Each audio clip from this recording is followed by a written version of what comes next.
The experts tell us what is painfully obvious, that we've trained ourselves to have a short little attention span, and we refuse to hone our ability to hold conflicting or complex thoughts in mind. We are impatient in the extreme. Here are 3 examples. It used to take about 45 minutes to bake a potato.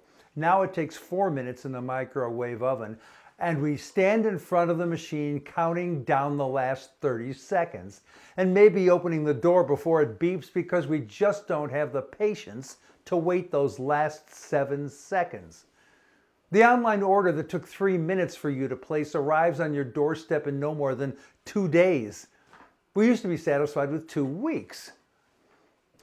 Information on nearly anything is available in under 1 second, and we're surprised if it takes more than 1 click to find it. No doubt you can think of more examples of our expectations for instant gratification and wish fulfillment, but let's just admit to our near universal impatience. That's why this is going to be a challenge.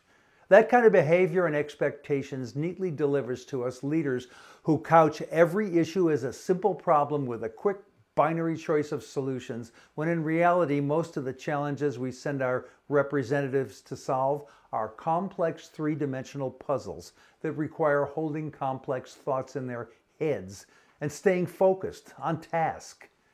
Bumper sticker slogans are so much easier than 6 pages of explanation, and they're instantly gratifying. That encourages our leaders to deliver what Elena Plott described as a warped polity, whose leaders are manipulative of public opinion rather than responsive to it. Further, she said, popular discourse is given over to extremes. Chris Hedges wrote about this in a 2012 essay, How to Think. By the standard of our national nanosecond attention span, his piece is long and thick, so go ahead, test your focusing skills. Read the entire excellent essay. There's a link in the written post. Meanwhile, here's an excerpt. Human societies see what they want to see. They create national myths of identity out of a composite of historical events and fantasy. They ignore unpleasant facts that intrude on self-glorification. They trust naively in the notion of linear progress and an assured national dominance. This is what nationalism is about, lies. And if a culture loses its ability for thought and expression, if it effectively silences dissident voices, if it retreats into what Sigmund Freud called screen memories, those reassuring mixtures of fact and fiction, it dies. It surrenders its internal mechanism for puncturing self-delusion. It makes war on beauty and truth. It abolishes the sacred. It turns education into vocational training. It leaves us blind. And this is what has occurred. We are lost at sea in a great tempest. We do not know where we are. We do not know where we are going. And we do not know what is about to happen to us. Hedges' comments were made 4 years before Trump was elected. What's changed in the interim is the severity of the problems we face.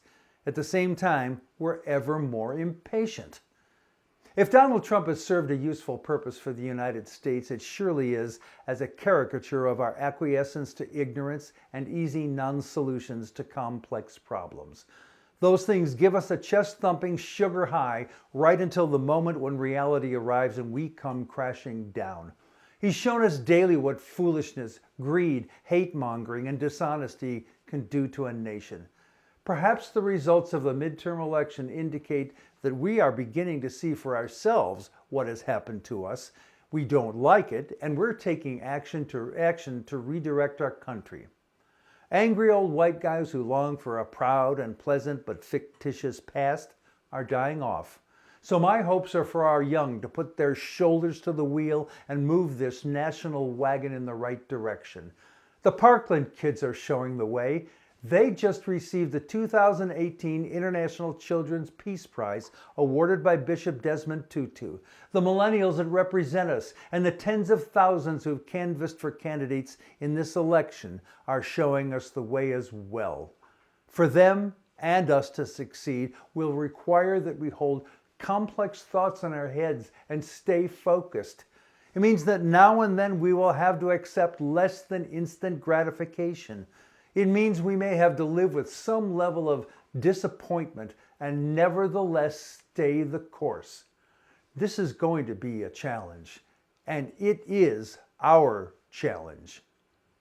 I'm Jack Altshuler.